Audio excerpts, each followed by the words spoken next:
world's authority on Shaman King, and I think you should listen to everything he has to say. Today we are reviewing for the Anime4All podcast, and we're talking about Shaman King and its many similarities to Dragon Ball Z and other popular animes. Jacques, do you want to summarize what the episode's like this year? Oh, wait, we got to look at analytics. It looks like we've picked up 6 new viewers from Brazil, 1 from Anaconda, and 2 from Ethiopia, which is fantastic. Hello to Brazil, and 1 from Anaconda, and 2 from Ethiopia, which is fantastic. Hello to Brazil, and 1 from Anaconda, and 2 from Ethiopia, which is fantastic. Hello to Brazil, and 1 from Anaconda, and 2 from Ethiopia, which is fantastic. Hello to Brazil, and 1 from Anaconda, and 2 from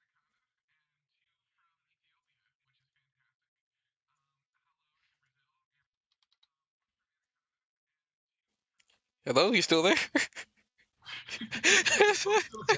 I muted you just so I could listen to the Twitch. Like, so I was like, I had to listen. I had to listen to the Twitch log. I was like, are we live? I didn't want to stop you because you're on a roll.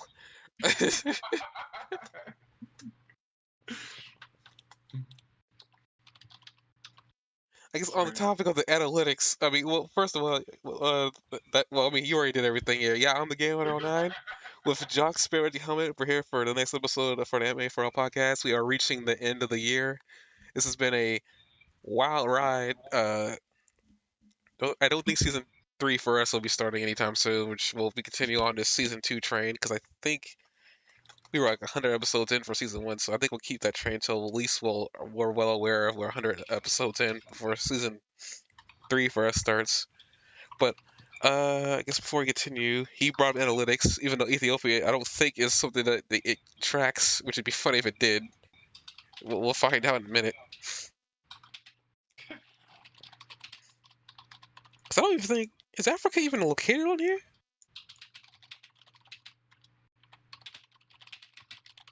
Yeah, it is. Never mind. Actually, speaking of that, there is absolutely nobody watching in Africa. What about Anaconda? Anaconda. Man, I'm really bad at finding places on the map. Jeremy. Not a real place. No, it's not a real place, Jeremy. I swear I thought Anaconda. Oh, I'm thinking Antarctica. Never mind. Shoot. I'm tweeting that. Of course you are. Just convinced my friend, the Game Hunter. Is that what is your Twitter name? I ain't gonna connect my Twitter to that tweet. I'll just look it up. I can find this no matter whether you help me or not. You got to work for a thing. I'm not helping you. Fine. I'll be able to find it, I'm sure. Okay, well, on that, with my public emulation being live streamed and being MP3 to the rest of the world, we're gonna continue on with the episodes 31 and 32 of Shaman King. Last time we left off, we were dealing with the aftermath of Ren's death. Also, doing a little backstory with how Yo and Anna met. Which I guess before you actually talk about this, I want to say that I think last time we were talking about this, I mentioned how I wasn't that interested. I guess with this whole backstory with Yo, and I know you mentioned that like this is like a way for us to find out more about why Yo's the way he is. I'm finding this actually more interesting towards Anna more than Yo. I mean, Yo was definitely a huge part of this, but I feel like this we're learning a whole heck of a lot more about Anna here than we initially introduced to her because she just showed up in episode 2 and that was about it. She was just there. She was just overbearing girlfriend, soon to be wife of Yo. We didn't know why they were either in love with each other or if they were even in love with each other, which is another thing I was kind of very confused with. But we found out here that apparently not only was Yo in love with Anna when they first met, uh, Anna slowly started falling in love with Yo, which was kind of sweet. At least by the end of this, I mean, based on what I can see by the episode 32's ending, it seems like very clear that at some point, we see why she's in love with Yo. But we'll get to that. We'll get to that in a minute. With Shaman King episode 30, Mount Oso I'm ruining this name. Vole 2. The summary here. Le volet dos. That Or was Spanish. deux. Deux is French for two. Le volet deux. The summary for episode 31 is Yo learns Ana has the power to read people's minds, while her emotions can create Onis. Meanwhile, Matamune remembers he was Hao's partner when he was a part of Patch, but betrayed him alongside Yoken Asakura in the previous tournament. Actually, speaking of before we continue, Ana's ability to read minds. Would be so good in bed. I Or mean, so yes. I mean, yes and no. But what I want to would it be bring good in up, bed, or would it be really bad in bed though? I had no idea. I don't have any experience with women. You know this. Would she be like? Would she be like, "Oh my God, you're disgusting," or would she be like, "Oh my God, that's so hot," or would it depend on the person? I have so many questions. I think that'll be depending on the person. But what I wanted to bring up was the fact that now that I guess the basics of what Anna is here is, and I thought about this earlier after watching this episode. Uh, they just pretty much declared Anna to be a very powerful empath. They did. Like usually empaths in any fiction typically are powerful to begin with, and also depending on the type of empath you are, power scaling is like all over the freaking place. But with her ability to read minds, uh, to me it makes those other episodes that she was a part of interesting to me because if she can read the minds of people, does that mean she had been reading minds the entire show up to this point? Because Uh, it doesn't seem like Anna's power was turned off. I mean, we don't know that yet until like the ending of this thing. But it to me, it makes so many other things make so much more sense to me. Like her being able to bind Hao's spirits. That didn't make any sense to me when it first happened. But thanks to this episode, it actually makes more sense why she was able to do that. Was that the only yeah, one? Was that the only one who it does did? make a lot of sense. I mean, we knew that she had a little bit more going on than we expected. I just didn't think it was a whole new power. I thought we were going to find out that she had a power. I just didn't think it was going to be such a big deal. Well, I thought it was going to I be didn't like, think she oh, had a real she's really power at bad all. now. With the Be way super surprised. with the way her powers first worked when they first introduced them to us in episode 3, whatever, when she used to bring a spirit from the afterlife and then throw it into Yo. I thought that was the max of her abilities. I thought that was all she was going to be useful for, and they didn't really use her that much for that later on anyway. We found out here that apparently it's a whole heck of a lot more. She's able to like bring demons into existence just based on her emotions, which is like another part of empath abilities. They can't control their abilities because their abilities are linked to their emotional state. I thought about a perfect comparison of her to this is Raven from Teen Titans. She's an empath. She locks her emotions away specifically for that purpose. She doesn't want to feel things. I found it interesting that there like that Anna is like, wow, that's. I'm more interested in her character thanks to this episode now. Before I wasn't. As you said before, it's really interesting how now she isn't just this love interest anymore. I mean, she is still a love interest, but she's more than that now, based on all this power scaling that they showed of her. It's Yeah. ridiculous. On top of that, She's this got is a two lot years going on ago. for her. And they made her extremely worthy. I mean, it just like it's interesting. That's what I want to say. I mean, we can talk more about that as we go through these notes because you have 3 pages of notes for this first episode. No, Yeah. four, A four and lot of it's in the mountain. 3.5. Uh, Let's see here on your notes here. We have Mount Osori translates to Dread Mount. Oh, okay, so you got that. You got that translated. Thank you. Gateway to Hell, where souls pause on their way to the underworld, also commonly referred to as Fear Mountain. Interesting. Um, so these are. It's like a tourist site and like a spiritual center in the country that it's in, the part of Japan that it's in, and people go there and there's like a yearly festival that people go to, and they meet with these mediums that used to be like blind women, but they're not blind anymore. And they channel the spirits of dead, and it's supposed to be like sort of like a gateway to hell kind of place. And there's a river that's in there, and they see that river as kind of like the river Styx, which you might be familiar with, which is one of the rivers in hell. Or is it Leaf? I think it's Styx or Leaf that they see it as, and that you can travel through that. Like, you travel over the river to, I think it's Styx, that you travel over to get to the afterlife. Like, it's one of the rivers you have to cross over, and they leave rocks, like piles of rocks behind them to keep people away and stuff like that. And there's all these things, so it's a perfect like location for like a Shaman King episode. Like, but it's also kind of cool that it's, you know, cultural like that.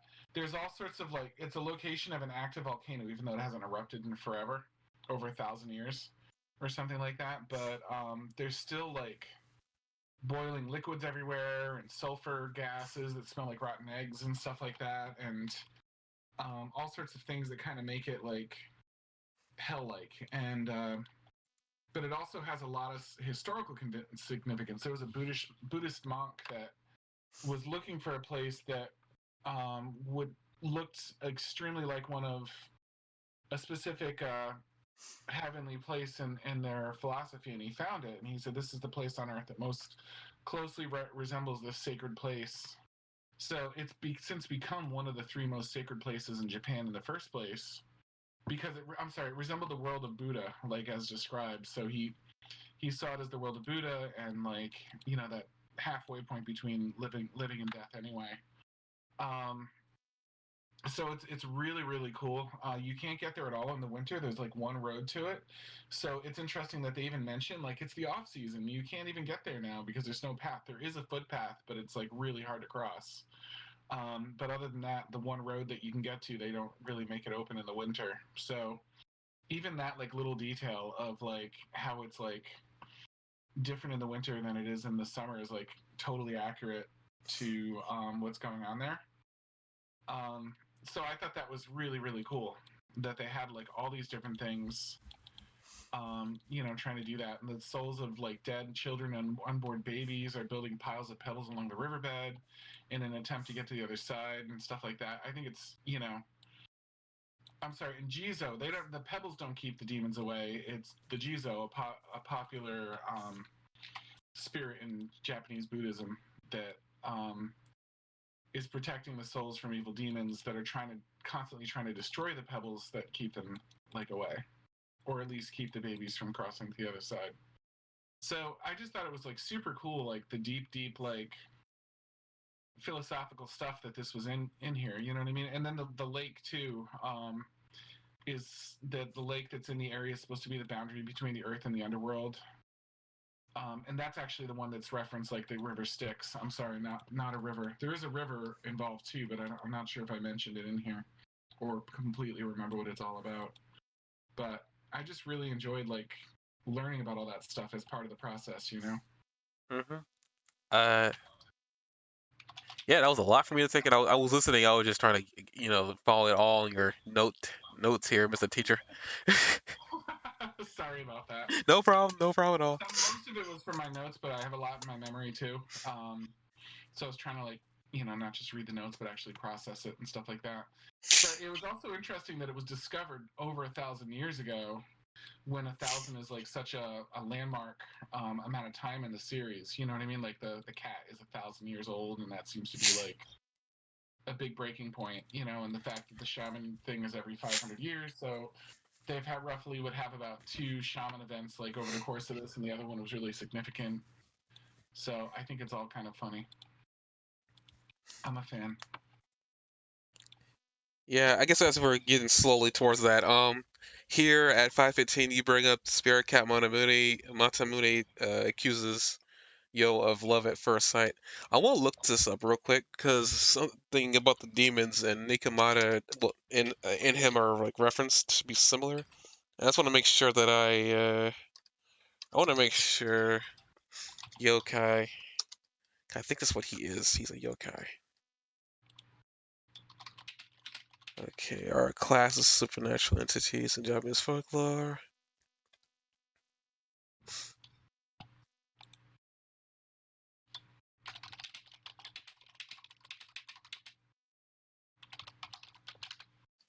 Okay, so that's what I didn't quite understand. To be specific, Masamune, the cat with the two tails, he's a yokai. He's technically a demon, but not in the way that we think of demon. He's more of like he's just a supernatural entity that's just you know got his own. He's got his own like as you can see here, he's got his own way of thinking. He's got his own personality and everything like that. He's got his own like Well, he's a uh. cat. Well, I mean, besides that, he's got his own agency. He's able to do what he wants, which is clearly you can see here. Yeah. But he's not a demon in the sense of like what we I guess think of demons as.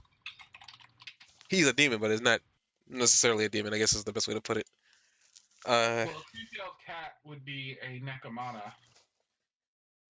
Is which that is what like you're? yeah, which is a yokai. Yeah. They're technically he's a supernatural. I guess the best way to put it, he's a supernatural entity that can be confused to be a demon depending on who's defining it. As He's they not. gain their natural supernatural powers, they grow in size, walk on their hind legs, and use human language. The older, experienced ones teach the younger ones to walk on the legs in the picture in the page. Once they get their powers, some run away from their towns to hide in the mountains. They become large, human-eating monsters. Although these particular legends may actually be animals infected with rabies. Um, that's kind of cool. They haunt their once owners with visitations from dead relatives, summon fireballs. Which is kind of Uh, what he's doing here, kind of with like how being an Asakura a long time ago. yeah, But yeah, that's kind of what he is. Is that I at least want to have a good look at that. Uh, yeah, like like I guess as they're talking, yeah, his episode kind of goes on. We start seeing connections between Yo, Anna with the demons. We also start learning a whole heck of a lot more about Anna here, which is cool. We found out that she's actually a recluse. Because at first nobody knows why. uh I mean Yo's grandmother knows she's really powerful and whatnot, and she wants him to save her. As we learn later on that her and Hao's powers are actually very similar, almost similar to the point where we learned that at some point the main reason why Hao went crazy is because he had resentment towards humanity, and it's essentially what he wants to purge all of Earth of humans except for shamans because he doesn't think that humans are worthy of being on the planet. it's Uh, funny too because that fits so perfectly in with Yo's belief that all shamans are good. Because it's always been all shamans are good except for that guy. You know what I mean? But here we see that even that shaman started out good and is kind of like spiritually sick. It's not his natural form to be evil. A very empathetic like view on that, I thought. I guess I'm just trying to figure this more. I mean, I don't think there's more to Hal than we already know right now, but I'm just hoping maybe there's more. But based on his interaction with Matsumune and what he gave Matsumune later on.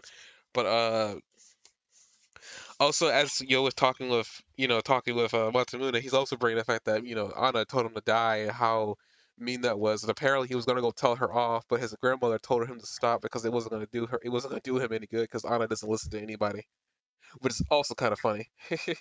Considering how Anna acts now versus how she acted back then. Which, by the way, this is all in 2 years. By the way, I think they're 12 right now in the current timeline. This is when they're 10 years old. So a lot of this happens in 2 years. Like this is a long time, but uh, you also bring up that Chinkpo and Chinka mean penis. That is something I was already aware of, and I really wish you didn't have to type that in your notes.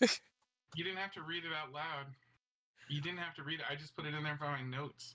Notes do not mean oration.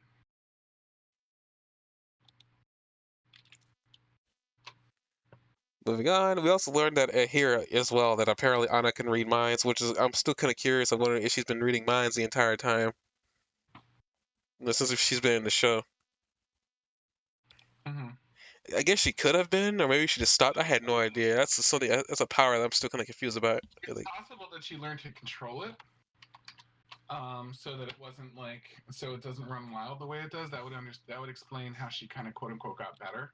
If she was younger and having difficulty, remember they said like they said Yo's problem was that he couldn't control powers. So and they said it takes a great power to bring out a great power. Hmm. It's possible that their contribution to each other was completely mutual, and that as he learned how to control his power by being around her, she also learns to control her power and turn her empathy on and off, so it's not so tragic. Yeah, that makes sense. So I would imagine that maybe that's why she's so in control of herself. Like the new version of her is extremely in control of herself, so that would kind of track that way. Yeah, that makes sense. Also, I guess another thing too is that it's revealed that Anna's aura is what brings in the demons, which is, I guess, is kind of interesting that she's a giant light, like a lighthouse for demons coming towards them. And It's not exactly like that though. What it is she gets like she starts reflecting the feelings of the people around her, and that negativity that she picks up from the people around her is what creates the aura problem. So the she's still a demons start seeing. lighthouse.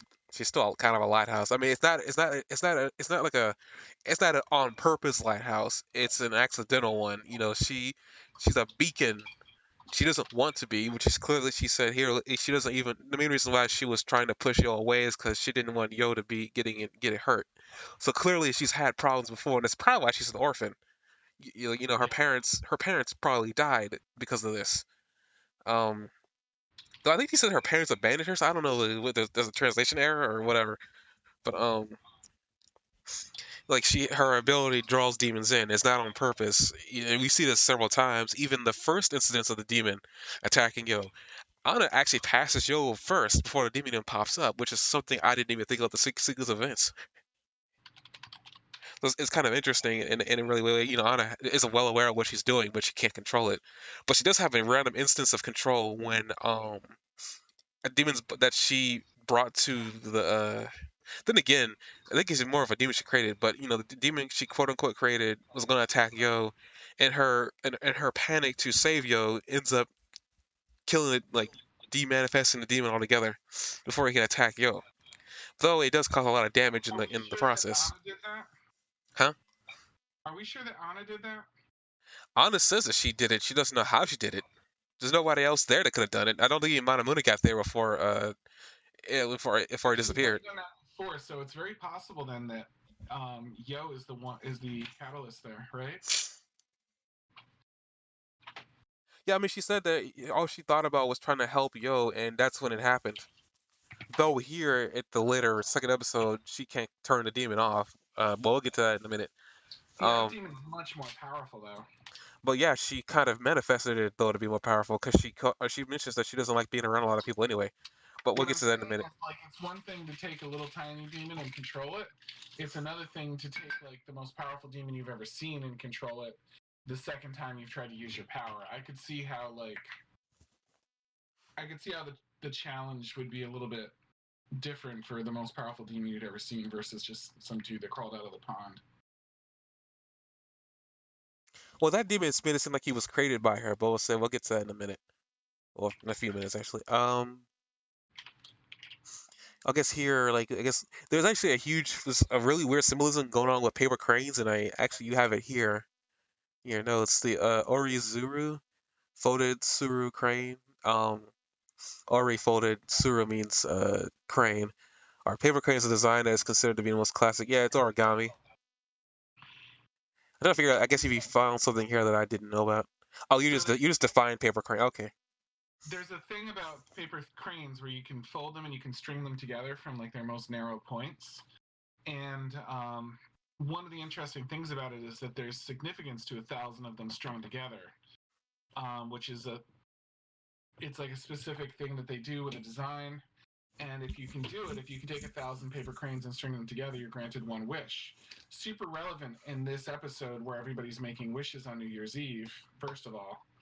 And second of all, like, there's that thousand, like, number 1,000 significance again. Do you know what I mean? That keeps coming up. That the mountain that was 1,000 years old, the cat that's 1,000 years old, and now 1,000 cranes. Like, the 1,000 just keeps showing up in this episode. So I don't know if I'd call it anything symbolic, but it's definitely some kind of motif. Um, and then you have then you have the color black, and I looked it up, and black can mean things like strength and power, but black and white typically is more like funeral colors in most cultures, and also in Japanese culture. So it seems like black in this case, the black, thousand black cranes would be more like the funeral colors than necessarily like anything else. So I thought that was interesting that it's more like a dark wish, like a thousand black crane. If a thousand white cranes is a wish of anything you want, then a thousand black ones would be the opposite of that, like the anti-wish. Like Hmm. maybe the last thing you wanted. Sorry, and I was if y'all was just reading on to the next portion here about Nakaoni, but I guess the city that they're in right now. You also brought down that Naka is a city inside of Japan, well, in the Irabakari prefecture of Japan. You are the Naka is a human relationship. That's interesting. Actually, that's kind of interesting. Actually, now considering that, I guess that's what's kind of what's happening here is that they're trying to get Anna to have a relationship with Yo to save her. Is what the words they keep on saying is that they're trying to save her from like what happened to How, Right. which is interesting. I mean, I guess also want to bring this up too. That is the whole idea of her kind of having similarities to How also makes sense about why How even allowed her to slap him in the first place. He probably wasn't prepared to deal with the demons that she probably could summon if he were to, I guess, aggravate her. Or it's just how's I'm sorry, Yo's tendency to um sort of absorb negativity. Like negativity just falls right off him. So she slaps him, and No, I'm he's talking like, about How. "Oh, Yo, How. I don't know how." I'm, t- I'm talking about how dang it, man. You know, I'm gonna move on. I'm gonna move on here. I don't think there's anything here. I mean, you bring up Oni as a kind of demon, well, kind of yokai. Your name is in the way of this sentence, but kind of a yokai, which we know that which is a Nikomata, which is what Matsumune is. Mm-hmm. Demons, orcs, ogres, anything within like folklore, Japanese folklore, or even just like fairy tales in general. Typically, anything in Mm-hmm. those things is what is a yokai. They're not really It's got a demons. horn coming out of its head. It can be red, black, blue, yellow, or white. One thing I thought it was interesting was that they're known for cannibalism, and this the first thing this thing does when it can is like eat a bunch of spirits. Kind of, I know he absorbs them, but like you see him like lick one off his lips and stuff like that. It's very like eating. So I thought that was kind of interesting. They become tamer in modern culture, and even like sort of like gargoyles that like they mount statues of them on buildings to scare away other spirits and things like that. So it can be sort of a protector spirit, but it doesn't seem like that's what they're going for here at all. It seems like this is more like the much more traditional version of the spirit. Wait, yeah, okay, I just noticed I was going through your notes as you were, I guess, like coming, I guess, doing a big overview summary, which you had down here. Yeah. There's an anime called Peach Boy, but you in here have it's a well-known fairy tale called Momotaro, which is translated to Peach Boy. I didn't know this. Oh yeah. No, I didn't. Like, I guess, is there anything you could think of within anything you found in your research about that show that could have been applied here? Unfortunately, I didn't know that that was so significant, so I just kind of like just kept it in there as Okay, no, that's no problem. I don't think it's any real significance. I mean, if you couldn't find anything, or if it didn't, you didn't something you didn't think was important. I just kind of remembered this because I wasn't aware. I don't the things anything I've seen of that show, it didn't appear to me to be fairy tale inspired, but I could be going completely 100% wrong. I didn't know Peach Boy was a fairy tale at all, and I didn't know it was popular. mm-hmm. I didn't know. I've never heard of it before, but it's really cool to hear that. Oh wow, I looked up Momotaro, and it's a popular hero in Japanese folklore for sure. Yeah. Literally translated to Peach Boy. Uh, his name translates to Peach Taro, a common Japanese masculine name, and is and often translated as Peach Boy. Momotaro is a title character of various books, films, and other works that portray the tale of this hero. So it might the anime I'm talking about might just be borrowing the name. It might not mean anything. There's a popular notion that Momotaro is a local hero of Okayama Prefecture, but this claim was invented in the modern era and is not accepted as consensus in scholarly circles. Oh wow, it looks like well, I mean the idea of Peach, well, he was born from a giant peach. Like James? Dang it, dang it, John. Is his father a peach? Momotaro was born from a giant peach, which was found floating down a river by an old childless woman who was washing clothes there. The woman, and this is a translated, I guess, story, summarized story. The woman and her husband discovered the child when they tried to open the peach to eat it. The child explained that he has been bestowed by the gods to be their son. This is But very like the his father Christianity, Jesus thing. What? is his father, or is his father not the son of a peach? No, as far as I can Okay, so tell. he's not a son of a peach. Okay. The couple named him Momotaro, Momo meaning peach, Taro meaning eldest son. So they named him the oldest peach. That's funny. When he was 5 years old, he was I he. mean, we have things that don't seem odd to us that might seem odd to somebody else, like naming people month names or calling them Amber. No, I, You I know, get that. I mean, I'm not really making fun of him, more just like pointing out what that literally means. People can run with that, whatever they want. Uh, when he was 5 years old, he was able to cut a big tree with just an old knife. Yeah, this is definitely a fairy tale. When he matured into adolescence, Momotaro left his parents to fight a band of Oni, demons or ogres, who marauded over their land by seeking them out in a distant island where they dwelled, a place called Onigashima or Demon Island. En route, Momotaro met and befriended Talking Dog, Monkey, Pheasant, who agreed to help him with his quest in exchange for a portion of his rations. Dumplings. At the island, they bring out dumplings in this episode too, which is funny. Actually, they bring out dumplings at the festival, where there's a I feel lot of like this people episode actually. isn't doing anything by mistake. I feel like it's really one of the more intricately built episodes I've come across of this. At the island, Momotaro and his animal friends penetrated the demon's fort and beat the band of demons into surrendering. Momotaro and his new friends returned home with the demons' plundered treasure and demon chief as a captive. Oh wow. Let's see. This standard type of Momotaro was defined and popularized due to them being printed in school textbooks during the Meiji era. Huh. So they literally call, I guess, stories of this type. They call them Momotaros. That's super cool. See Huh. what I mean? This is like the richest anime that you would never fully realize. Wait, there's another story. It's another story. I guess there's not Momotaro was not born from Peach. It's apparently about like an elderly couple who ate a peach and regained their youth. It's a subtype, and apparently it's called rejuvenation type. Kashin Gata, I guess is how you pronounce it. Kaishin. Um, well, the other subtypes are termed birth from fruits. So the Momotaro that I just read, that one's a Kaisei Gata. But the other one, but I guess being returning to your youth, is Kaishun Gata. I know I'm butchering all that, and I apologize, Japanese people who are watching this. I apologize. Uh, yeah, I didn't notice. Okay, this is interesting. I need to look at that Momotaro anime to see if there's any connection. Um, but let's see here. Where was I in your notes? Yeah, I guess this will be all that we see with the Oni that popped up. Well, the first Oni that he ran into when his first interaction with Anna out in the daylight. Anna, Yo is accused of destroying the storefront, which is kind of funny. As a demon, but it was a demon doing it, but the storefront owner couldn't see him, but knew it was an evil spirit. In one line, Yo won, sort of.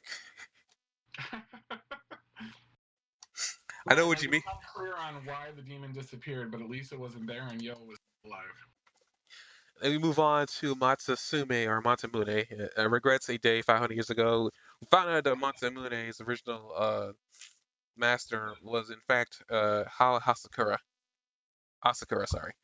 Um, That's interesting, and also it makes that one scene I mentioned last week about there was a visual image of a guy holding a giant sword, and you can see Matsumune in the distance, like in a big like one of those mural like images of he's just this big image over in the distance over a mountain. So like that. Me too. I looked this up, and I didn't click on any wiki things or anything like that. But from the Google search, I accidentally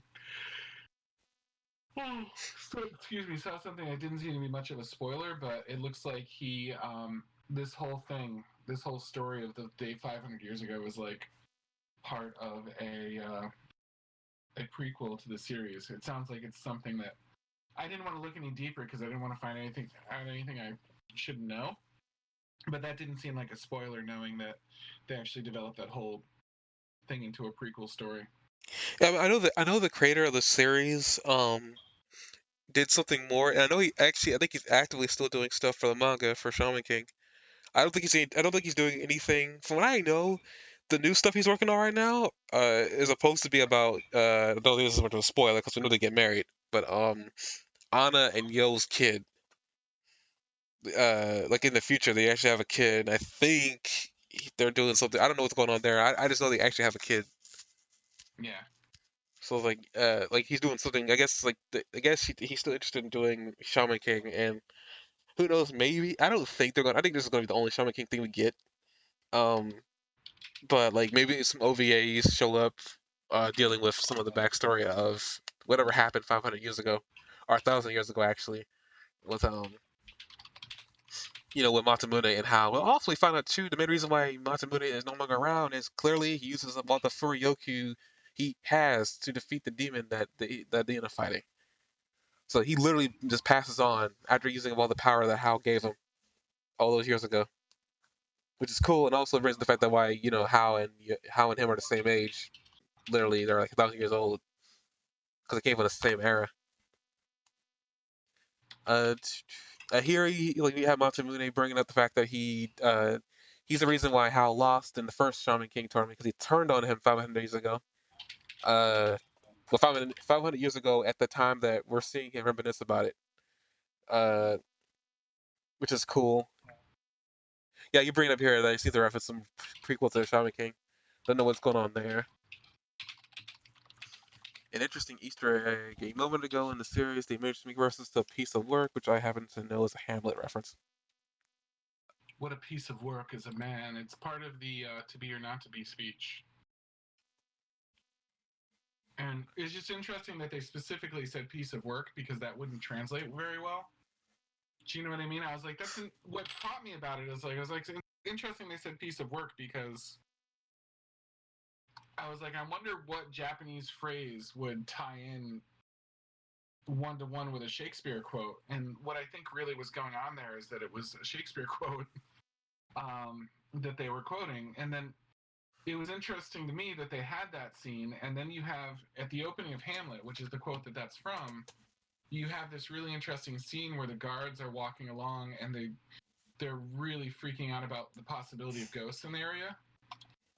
And they're being really, really spooked by ghosts. And then in this, you have two guards, which was the exact number, doing pretty much the same thing the guards were doing in the first place, acting spooked about ghosts. And it's like it was almost like a lot of it was very not unlike a recreation of that scene. And it's not like a big reference there, but it's such a close parallel that I couldn't miss it. I'm glad you got something from that because I remember there was a phrase that I know the cat says, but I know I feel like I've seen that phrase somewhere before, but because He just said it in there. He said something about someone being a piece of work, and I was like, I didn't wasn't worth me going back for the exact second, but I was like, that's interesting because like how did they translate it over to that? And then I saw that, and I was like, that's really interesting that like now this is happening. And they also mentioned the cold at some point, how cold it is. And that's one of the first lines of Hamlet as well, where he says it's bitter cold.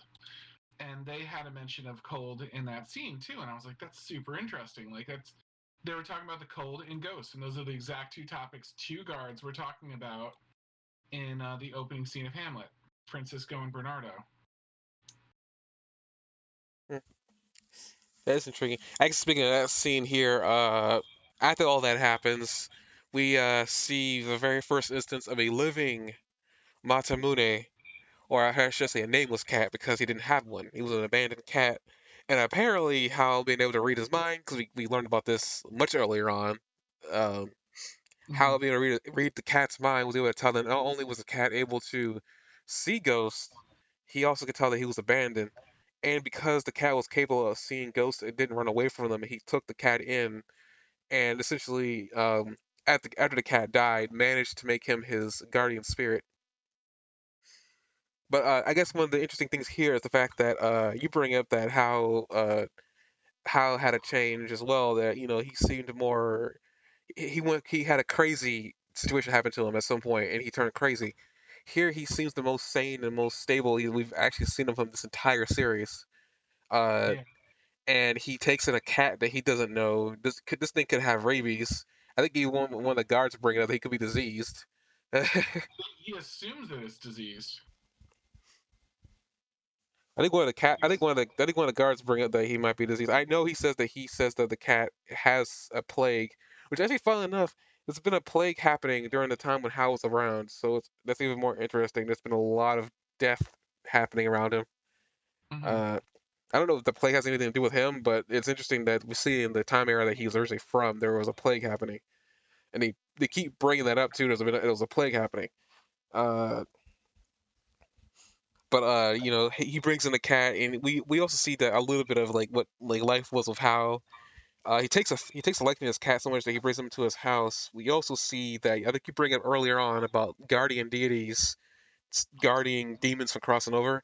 We see a guardian spirit that Hal made apparently because he's that powerful, uh, guarding guarding special spots in over throughout Tokyo or Japan, and he brings the fact that there was like they're there specifically for whenever there are huge gatherings of people and prevent demons and whatnot from or bad spirits from affecting the affecting people, innocent people and whatnot. So it's interesting that there's talks of guardian spirit in Japanese folklore, and there's one here that we get a chance to see, and the cat can see it, which is interesting too. That I guess another thing too about for some people who probably don't know, it's been stated that animals are more sensitive to the spiritual than we are at Hmm. times. So sometimes they can see things that we don't. Typically, when your dog's barking at something you can't see, that doesn't mean that nothing's there. It's probably seeing something that or sensing something that you can't. Um, which is a scary thought nonetheless. But you never know. It's interesting that this cat here, how can see that it can see dead people. They don't even know they're dead.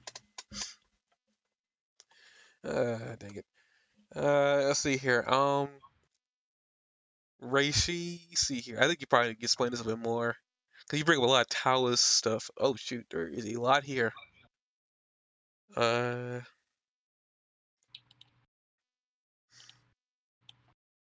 oh, I guess this is talking about what he did to Matsumune when he was alive. Yeah, you even have used for immortality and bolded. During that scene where he like the cat is like growling at the spirit that no one else can see but him and the cat, Hmm. he gives him a necklace endowed with his well, he tells him to wear it the entire time while he's alive, and then the moment that he dies it would imbue him with near immortality, and he'll be able to live for, I guess he said he can live virtually forever with it. And we Hmm. also learned that apparently the main reason why he's capable of doing that is because he endowed it with fury, his own Furyoku, which is interesting that he can just give away his own energy like that. And give it and put it into something and then give it to somebody else to use it as a medium for them to be able to physically exist, which I guess is the reason why one of the main reasons why Matsumune is capable, it has a physical body and why he can sleep and why he can eat, which is something that Yo brings up a lot too, is the fact that he's never seen spirits affect the physical realm, and this is the first time he's ever seen it. Which is also another thing too. I'm actually kind of curious. Does that mean when we get to present day, is that what's going to actually start happening? Is we're going to start seeing things affecting the physical realm all of a sudden? Because we haven't seen any of that until like, just now in this flashback. Hmm. It would be Uh, pretty cool. I feel like what's probably gonna happen because they bring it up here, and that's what's Hal's abilities. We don't know What much do you about think of this? Sorry, go ahead. we don't know much about Hal's abilities in general. Uh, So it looks like drug use is what brought his downfall. what do you mean? Because he uses reishi, Is which that a are drug? yeah, it's a drug. It's a woody mushroom that was seen as a medicinal thing in old times, and they were believed to be a medicine for a lot of different ways. But another thing it would do is it was hallucinogenic, and it would was believed to give follower people that took it the opportunity to see spirits or become spirits themselves. And the idea here is that and it's also used for immortality, which is what we're seeing with Hal anyway. You know what I mean? That he's basically immortal, that he can keep being reborn, so he's therefore immortal. Do you know what I mean? The same way that, like, I don't know, Avatar is immortal. Um, so he's immortal, and he's also got this like spiritual opening. You know what I mean? That he's like kind of opened himself up with this mushroom. So, and it's hallucinogenic, so maybe it made him a little less stable. So that would explain why he Wait, wait, was. wait, wait, wait. Are you trying to say that our main villain is tripping balls? I'm saying that I'm sure that Shaman King has made the medicinal uses of this legitimate. Do you know what I mean? That he's Are also are are you saying that he's tripping balls? yes, yes. Okay. But I'm also saying that it contributed to his current immortality, that um Well, and according that to here, I mean, what his I mean, ability to communicate with like spirits and stuff like that, or become one himself. I guess that makes sense. I guess what I mean, basically, what I took from all this, I mean, I didn't really get any of that mushroom stuff. I really saw the word reishi, but when I saw reishi, I immediately thought about bleach, but that's beside the point. Uh, but So Bleach is tripping balls. I don't know what's going on in Bleach. I mean, Reishi, like according to them, at least in that anime, I think it's like a spiritual like cloak or something like that. I don't know. I have to rewatch Bleach to understand what happened there. I haven't seen that anime in years. But what was I about to say here? No, I like a lot of like House insanity was the fact that he couldn't stand. I mean, he saw in the hearts of humans and he didn't like what he was seeing, and essentially made him crazy to the point where he started manifesting demons. Which is also an interesting point to bring into. Apparently, he wasn't manifesting demons at first. He got to a point where he started manifesting demons, Mm-hmm. But which it is, seemed like these were contributing to his loss of control. You know, either I by mean, expanding his power or loosening his hold on it, or both. I can see it. I mean, I'm not saying it's not. I'm just saying that like at least when his like he was losing his grip on reality regardless. If the mushrooms really made him lose the complete grip, then I mean, hey, Mm-hmm. I mean like, but I didn't see all that. And I'm glad you brought that up. I didn't know. I saw the word reishi, and I was like, and after that, things were kind of a blur. Yeah. I mean, I got a contact high from that. I had no Were idea. you tripping on? Were you tripping balls? I don't know. I got a contact high from all that. I don't know. I don't think you get a contact high from an animation with the words reishi in it. But with that, we're gonna move on to episode 32, which is a continuation of this. By the way, there's another part to this backstory because this episode ends on a cliffhanger. I'm very upset. Uh, but see, episode 32, Mount Orsur Levili, whatever, butchering that name. As Yo and Anna grow closer, Gal closer, the former learns of the latter's powers involving reading memories. During a festival, Anna's powers summon a super Oni, which kidnaps her. Ultimately, goes with Yo to save her. That's the basics of what happened there. I mean, not much more to say there. Uh, Anna's, I guess her full name is Koyama Anna. That must have been her name when she had a family. Uh, I guess we see them go on a date, quote unquote. I guess what you can consider that. They were alone in the room watching. I couldn't tell you what was happening on that. I don't remember that. What looked like that looked like what they were watching to be the equivalent of MTV back when MTV was actually making music videos and whatnot. And they have their own. They both have their own like favorite musician. But I want to bring attention to Aiwa Ringo. Uh, I guess I want to say before I go into IY Ringo, was there any like I guess like pop culture reference that could be attributed to Bob, the guy with the black guy with the afro and the unicorn?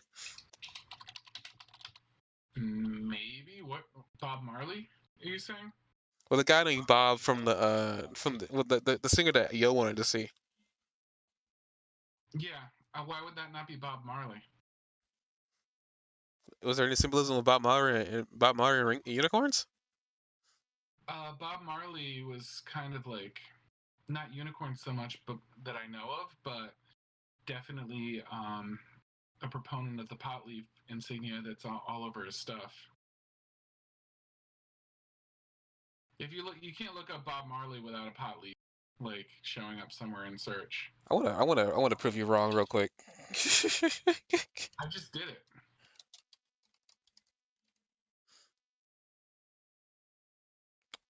Bob Marley. I don't see any pot leaves.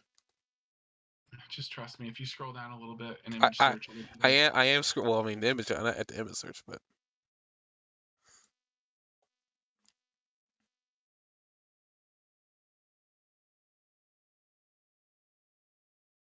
I see a lot of his images. Oh man, time was not kind to Bob Marley. Perhaps not. Perhaps not. But if you looked around long enough, you'd see it's a pretty common iconic image of the pot leaf. Try Bob Marley logo. That might be better for you. I don't want to see the images that pop up when I say Bob Marley logo. No, if you do Bob Marley logo, you'll see at least one pot leaf. That and the peace sign are really common for him. So anyway, Bob Marley's pretty well connected to it. Dude's got a pot leaf on all his clothes. That explains the pot leaf. It's not just literally pot leaf, it's a Bob Marley logo. You know. Dude, who the heck is Ringo a reference to? Ringo Starr. Who? Wait. Ringo Starr is the only Ringo in music, and that's one of the Beatles. But that woman is a like a goth, like I'm not goth, like she has like some death metal in her, I think. Well, not death metal. I'm just saying words now, but Hang on. What about Yoko Ono? Look up Yoko Ono and tell me what you think about that. That's Ringo's wife.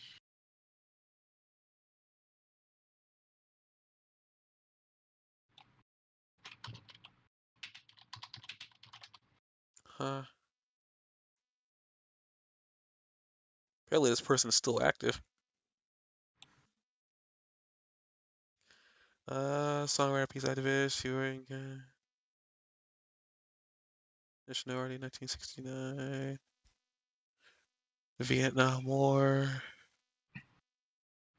It's a stretch, but that's the best I can do for that reference. She probably doesn't have to be a reference to anybody. I just like I was more like fixated on that Bob character. Ringo is like over the top famous. Like Ringo Starr is one of the most famous Beatles, and like probably the second famous or third most famous. And if you know anything about the history of music, like Ringo Starr is like way up there. He's like a living legend if he's still alive. And then Yoko and Ringo's fallout, or is it John Lennon? It's John Lennon and Yoko Ono. That was her. That was his wife. But it's not impossible that that's the reference. It's very very subtle if that's the case. But it's the best I can do. It's just Ringo is so overwhelmingly probably Ringo Starr reference that I can't tell you what else it could be.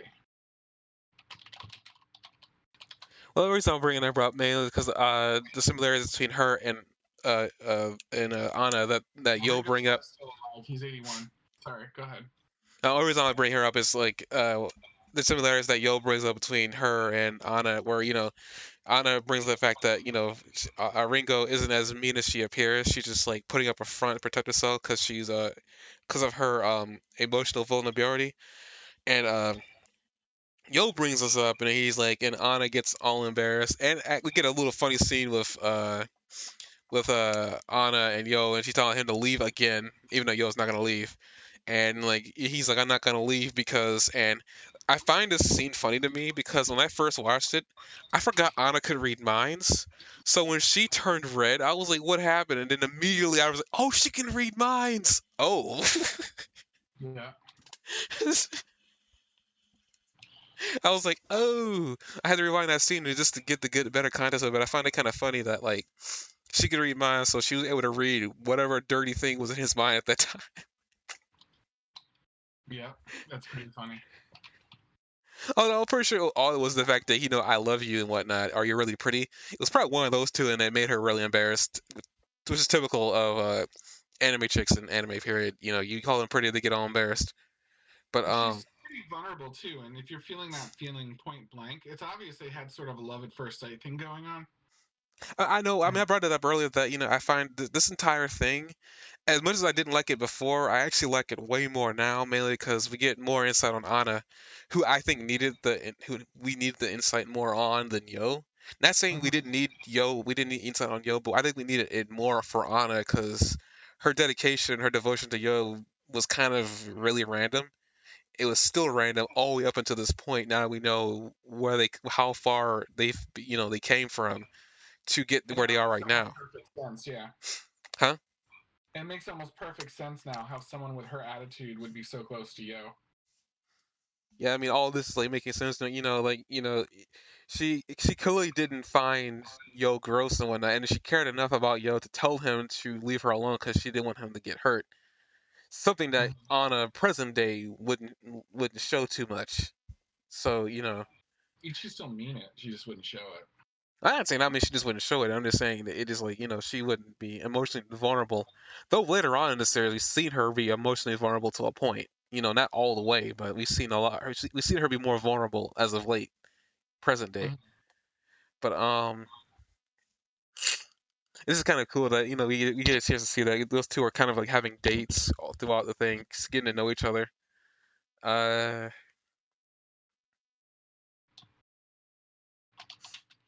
Looking at this like little line here. Well, I guess before that, Yo's trying to help Anna cope with her abilities and whatnot, and because she doesn't like being around people because of what it does, to her mind and whatnot. And Yo makes a promise to her to fix it.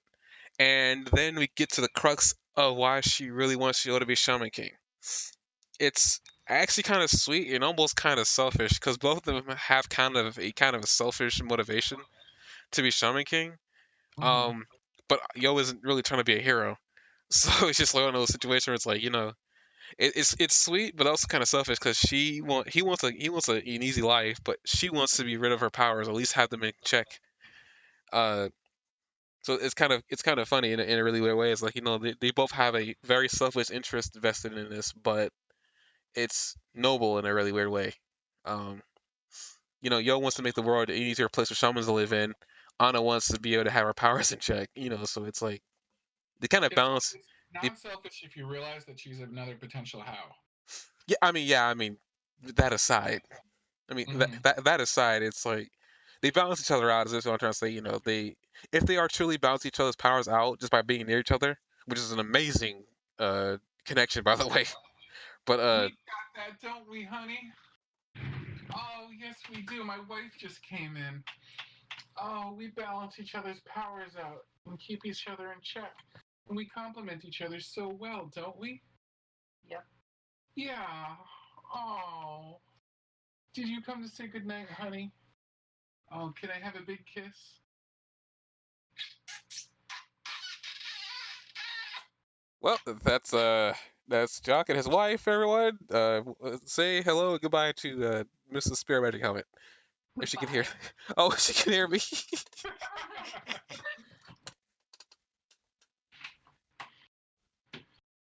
I didn't know you were gonna put me on speaker.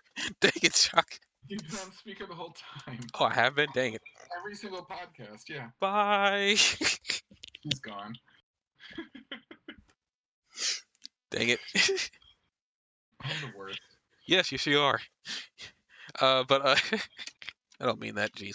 Um, You think I'm the worst? moving on here. Just trying to get a quick look through your notes. Also using my own memory from the episode too, just to make sure I can bounce anything out here. But yeah, Yo invites Anna to the temple to the temple so she can make a wish for New Year's, which is a motif that's been brought up a lot. That's New Year's Day, New Year's Eve. Sorry, New Year's Eve day. Yo takes her to the thing. He takes her to the temple or asks her to go to the temple with him. She's very against it at first, and then she goes with him. Another instance of Yo's ability to make people feel calm, even Anna. And he promises to her that he'll either they either wish away her that wish for her to get control of her powers, or he'll become Shaman King to help her put it in check or to fix it, is what he says. And again, this is like one of those situations where it shows like the relationship and how like I guess how comfortable they are around each other. Uh, Mhm. it makes those first episodes make more sense now, even though I'm still kind of confused about why he's so afraid of her during training, which I'm hoping maybe has something to do with her abilities to draw demons in. I'm guessing it's the only Mhm. other thing I can make. It's the only other thing that can make sense to me. So it must be her demon drawing powers in. So who knows? The grandmother is concerned, that her being near a lot of people and selfless wishes is gonna, just really stir up her powers, which she wasn't wrong. But Matsumune says that he'll go out there to stop any demons that go out there that pop up. But this is only learned that Matsumune is Furyoku is actually starting to drain. And this fight's going to be his last apparently. Which But is it's a nice full circle thing for him that he like lost How, and now he's gonna stop another How from happening. I mean, yeah, So he's. it's, I mean, it's a nice he's. character arc completion if that's what ends up happening, which it looks like it's going to. I have the tremendous feeling that he's going to disappear, and that's why we don't see him. Because even with him being a wandering spirit, you think he would show up at least once in one of these episodes, so it makes sense why he doesn't exist anymore, or at least Yeah. why he passed on. Uh, let's see here. Oh, you keep bringing up the 108, 108 earthly desires, 108 defilements and pure thoughts. Yeah, this is like what's all happening at the at the temple. I mean, everybody's gonna be wishing for whatever they want, selfish or not. Uh, they get attacked by demons, and Yo is running around, and he tells Anna to run. Anna is, of course, not going to run because she's apparently lost all movement in her legs, or all feeling in her legs. Um, you bring up the fact that Naka Oni actually is absorbing and cannibalizing all the smaller demons and grows larger. And this is the first time we see this, and we also see him transform or at least level up. And he turns into a red Oni, who we also learn through his fight with Matsumune is sentient. He's intelligent, which is also dangerous because apparently the other ones that were being the other demons that showing up weren't capable of intelligent thought, but this one is.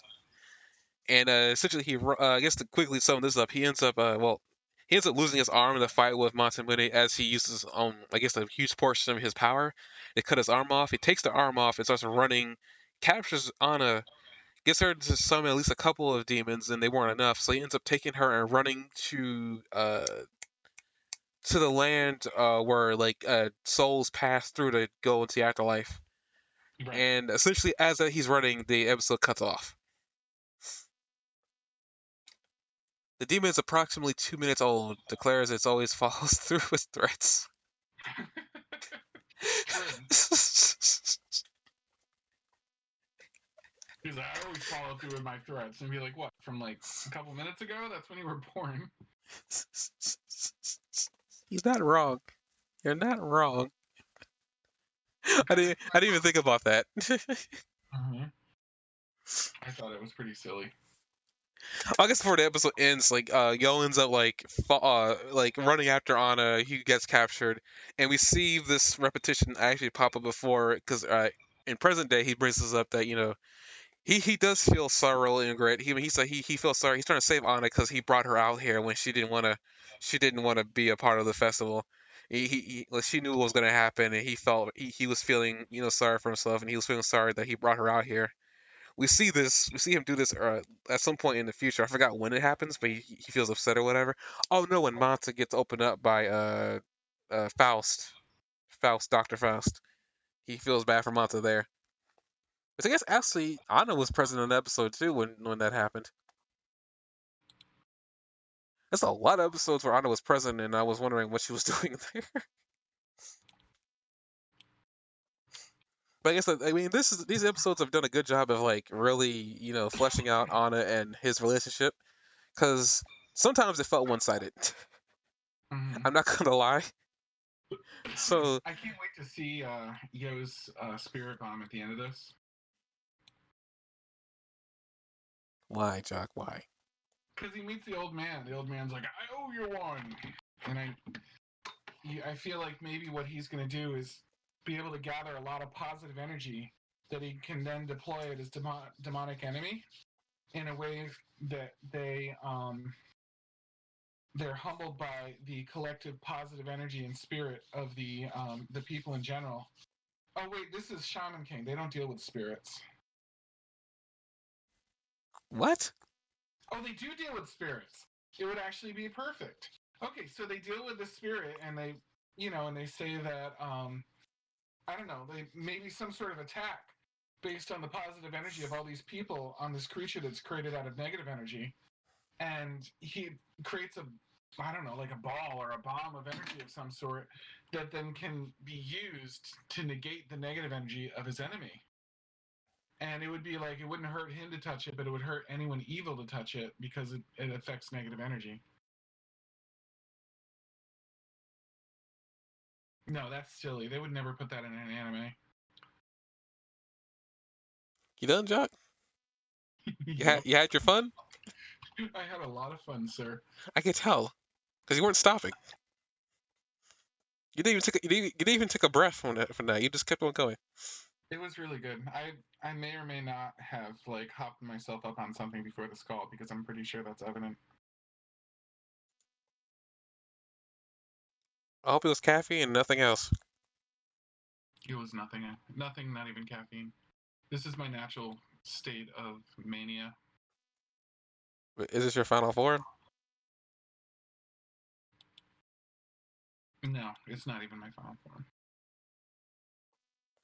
Okay, I think we've reached the end of the I guess the hysteria that just happened there. That I had no part of. And I think we had to reach the end of the episodes too.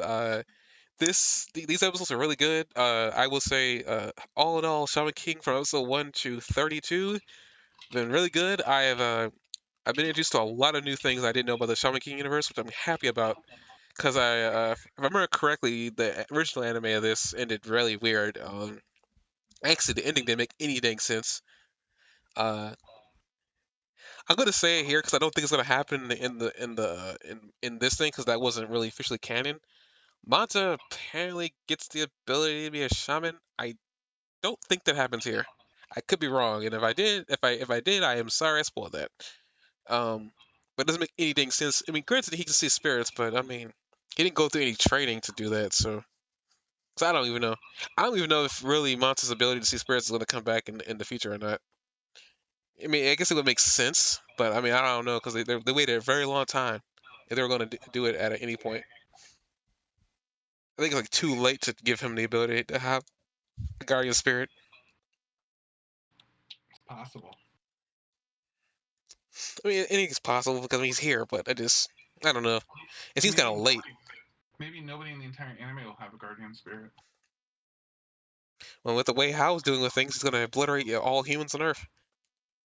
Actually, speaking of that, before we end this off here, when he does obliterate all humans on the planet, is he going to obliterate all the spirits too? Are you talking about the human extinction attack? Okay, we're going to end it off here. See you guys next week. Bye.